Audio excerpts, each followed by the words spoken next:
هنتعلم أول لغة برمجة ممكن أي حد يتعلمها. طب إيه هي اسم لغة البرمجة؟ طبعا لغة البرمجة دي اسمها سكراتش. إيه هي سكراتش؟ سكراتش دي بتعلمك إزاي تبدأ أساسا برمجة، إزاي تعمل هي عبارة عن بلوكات كود بترتبها وبتعمل برنامج حلو أو ويب سايت، وهقول لكم برضو إزاي نحول الفكرة بتاعتنا لويب سايت بطريقة سهلة. الكورس طبعا ده هيتضمن حاجات كتير، هيتضمن كل حاجات سكراتش، هيتضمن ازاي اعمل ملف سكراتش، الملف الكود بتاع سكراتش ده احوله لويب سايت، وهيتضمن عمل لعب وعمل برامج كل ده. فيلا بينا نبدأ.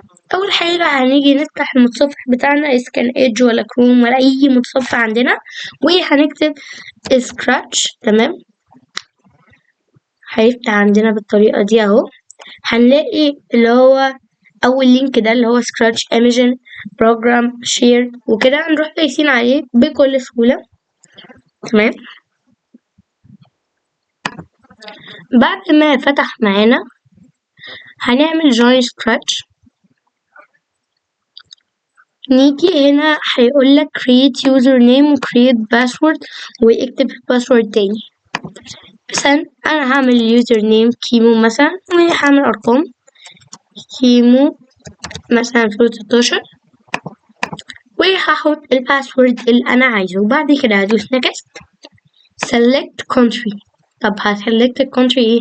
مثلا انا في ايجيبت، هاجي ادوس على حرف الاي في الكيبورد وانزل لحد ما الاقي ايجيبت اهي ايجيبت. تمام، انا اخترت ايجيبت وهدوس next.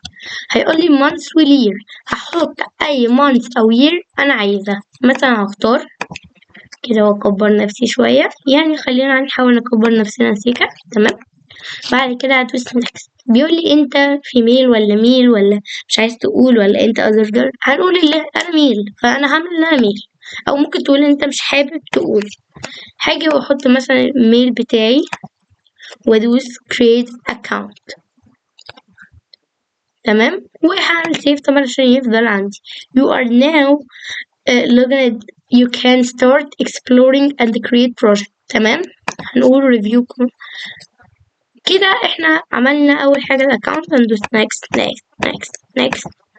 ده بقى طبعا بيفهمك فكرة سكراتش، والحتة دي ممكن تبقى تقراها. طب انا اهو فتحت سكراتش بقى عندي اكونت. اول حاجة انا ممكن في ناس عاملة بروجكتات هنا ممكن اشوفها، بروجكتات لطيفة جدا.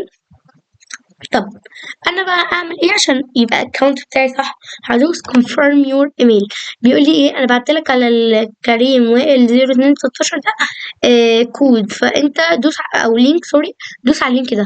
هكتب gmail.com اهو. ممكن الاقي حاجه اسمها no reply او scratch او حسب ما نجيلك. تمام، هدوس عليه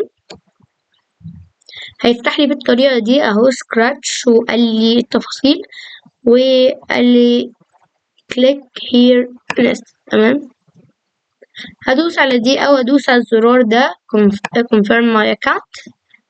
تمام، كده احنا عملنا ايه؟ كده عملنا confirm your account او my account. تمام، حلو. ودي اول فكرة، دي مقدمة خالص بتاعت سكراتش ازاي نعملها. طبعا الدرس الجاي هقولك ازاي تبدأ اول بروجكت وازاي تعمل بروجكت صغير. كان معاكم كريم، باي باي.